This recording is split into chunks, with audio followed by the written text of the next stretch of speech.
किसी जगह को समझने का सबसे अच्छा तरीका क्या है? नक्शे? नहीं, बल्कि वहाँ की हवा में घुली कहानियाँ, वहाँ की परंपराएं। तो आज चलिए भारत के 3 ऐसे ही खास कोनों की सैर पर निकलते हैं और देखते हैं कि वो अपनी कहानी कैसे सुनाते हैं। तो यही सवाल है, कोई जगह अपनी कहानी सुनाती कैसे है? इसका जवाब हमें मिलेगा 3 अलग-अलग जगहों के स्वाद, उनकी महक और उनके एहसास में। हम सफर शुरू करेंगे गोवा की ताजी ब्रेड की खुशबू से, फिर जाएंगे कूर्ग के घने जंगलों में और आखिर में पहुंचेंगे असम के चाय के अंतहीन बागानों तक। तो सबसे पहले चलते हैं गोवा। जरा सोचिए, गोवा की सुबह, समंदर की लहरें और साथ में एक खास आवाज, एक पारंपरिक बेकर की आवाज। वहां इन्हें बड़े प्यार से पादेर कहते हैं। और ये सिर्फ एक आवाज नहीं, गोवा की गलियों में गूंजती एक जिंदा परंपरा है। यही तो है परंपरा की ताकत। कहा जाता है कि पुर्तगाली जो पाव खाने के शौकीन थे वो तो चले गए, लेकिन पाव बनाने वाले आज भी वहीं हैं और उनकी भट्टियों में आग आज भी जल रही है, पीढ़ी दर पीढ़ी। ये पादिर मतलब सिर्फ ब्रेड बेचने वाले नहीं थे, वो तो गांव की जिंदगी का एक अटूट हिस्सा थे। एक दोस्त, एक साथी। उनका रूटीन भी फिक्स था। दिन में 2 बार अपनी टोकरी लेकर निकलते और उनकी बांस की छड़ी की झंग झंग की आवाज, अरे वो तो बच्चों का अलार्म क्लॉक हुआ करती थी। आवाज सुनते ही सब नींद से जागकर उनसे मिलने दौड़ पड़ते थे। और उनकी अहमियत का अंदाजा लगाना है तो बस इतना समझ लीजिए कि गोवा में कोई भी जश्न, कोई भी त्योहार ब्रेड के बिना अधूरा था। मतलब शादी के तोहफों में मीठी ब्रेड बोल जरूरी है, पार्टियों में ब्रेड चाहिए ही चाहिए, सगाई में सैंडविच और क्रिसमस तो केक और बोलिनियस के बिना हो ही नहीं सकता। हर खुशी के मौके पर पादिर की भट्टी की महक जरूर होती थी। वैसे वक्त के साथ साथ पादेर का पहनावा भी बदला है। पहले वो एक खास तरह की लंबी फ्रॉक पहनते थे जिसे कबाई कहते थे, और अब वो शर्ट और एक ऐसी पैंट पहनते हैं जो ना तो फुल है ना हाफ। लेकिन मजे की बात यह है कि उनकी पहचान इतनी पक्की हो चुकी है कि आज भी अगर कोई वैसी पैंट पहन लेना तो लोग मजाक में कह देते हैं, अरे वाह, बिल्कुल पादिर लग रहे हो। चलिए अब गोवा की सुकून भरी गलियों को पीछे छोड़ते हैं और सफर करते हैं एक ऐसी जगह का जो बिल्कुल अलग है, कूर्ग। यहाँ की राजसी पहाड़ियां, हवा में घुली कॉफी की महक, ये एक ऐसी धरती है जहां बहादुर योद्धाओं और जंगली जानवरों का वास है। कूर्ग की खूबसूरती को बयां करने के लिए इससे बेहतर लाइन शायद ही कोई हो। सच में जब वहां की घुमावदार पहाड़ियों को देखते हैं, सदाबहार जंगलों से गुजरते हैं और हवा में कॉफी की महक महसूस करते हैं, तो लगता है कि जैसे भगवान के राज से कोई टुकड़ा टूटकर जमीन पर आ गिरा हो। यहाँ के लोग कोडावू अपने लड़ाकू स्वभाव और आजाद ख्यालों के लिए जाने जाते हैं। पर ये आए कहां से? इसको लेके 2 थ्योरीज बहुत फेमस हैं। एक थ्योरी कहती है कि ये लोग सिकंदर की सेना के वंशज हैं जो यही बस गए, और दूसरी थ्योरी का कनेक्शन है उनके पहनावे से।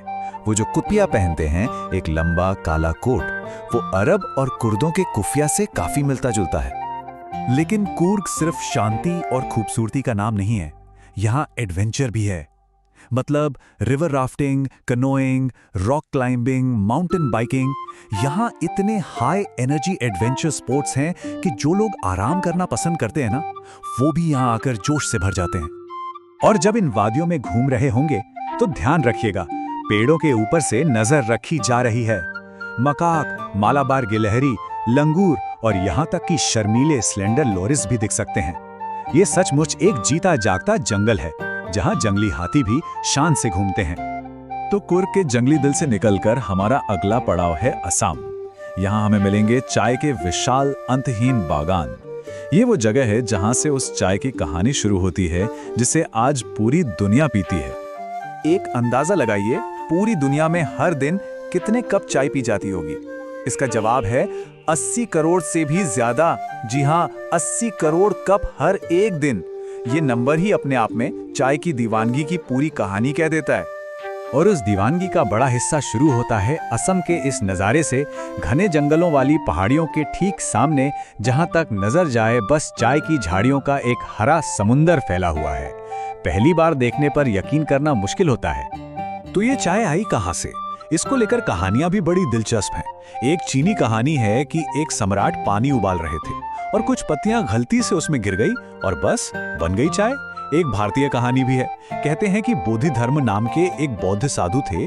ध्यान करते वक्त उन्हें नींद आती थी, तो उन्होंने गुस्से में अपनी पलकें ही काट दी और जहां वो पलकें गिरी वहां से चाय के 10 पौधे उगाए ताकि नींद को दूर रखा जा सके। चाय के बारे में बात हो रही है तो एक शब्द अक्सर सुनने को मिलता है, सेकंड फ्लश। इसका सीधा सा मतलब है वो समय, मई से जुलाई के बीच का, जब चाय की नई पत्तियां निकलती हैं और माना जाता है कि इसी दौरान सबसे बेहतरीन, सबसे बढ़िया क्वालिटी की चाय मिलती है। तो हमने गोवा, कूर्ग और असम के प्राकृतिक नज़ारे देखे। अब इन सब से हटकर एक गहरे, एक काव्यात्मक विचार की तरफ चलते हैं। एक कविता है एड्रियन रिच की, जो हमें प्रकृति के बारे में कुछ सोचने पर मजबूर करती है। कविता की ये लाइनें देखिए, अंदर के पेड़ बाहर जंगल में जा रहे हैं। इसका मतलब क्या है? वो पेड़ जिन्हें हम सजावट के लिए अपने घरों में बंद कर लेते हैं, वो अब वापस अपने असली घर, उस खाली हो चुके जंगल की तरफ लौट रहे हैं। ये एक तरह से प्रकृति की अपने घर वापसी है। और कवि ने इनकी तुलना किससे की है? उन मरीजों से जो अभी अभी अस्पताल से डिस्चार्ज हुए हैं। वो थोड़े कमजोर हैं, थोड़े घबराए हुए से हैं, लेकिन फिर भी क्लिनिक के दरवाजों से बाहर निकलकर आजादी की तरफ बढ़ रहे हैं। पेड़ों की हालत भी कुछ वैसी ही है। और फिर आती है ये लाइन, सुनो शीशा टूट रहा है। ये आवाज उस कांच के टूटने की है, उन दीवारों के टूटने की है जो हमने प्रकृति और अपने बीच खड़ी कर दी हैं। पेड़ अब बाहर निकल रहे हैं, लड़खड़ाते हुए, लेकिन आगे बढ़ रहे हैं। तो गोवा की परंपराओं से लेकर कूर्ग के जंगलों और असम के चाय बागानों तक हमने देखा कि प्रकृति और इंसान का रिश्ता कितना गहरा है। और ये कविता हमें एक आखिरी सवाल के साथ छोड़ जाती है। सोचिए, जब प्रकृति, जिसे हमने अपने घरों में, अपने शहरों में कैद करने की कोशिश की है, वो जब वापस अपनी जगह लेने के लिए लौटती है, तब क्या होता है?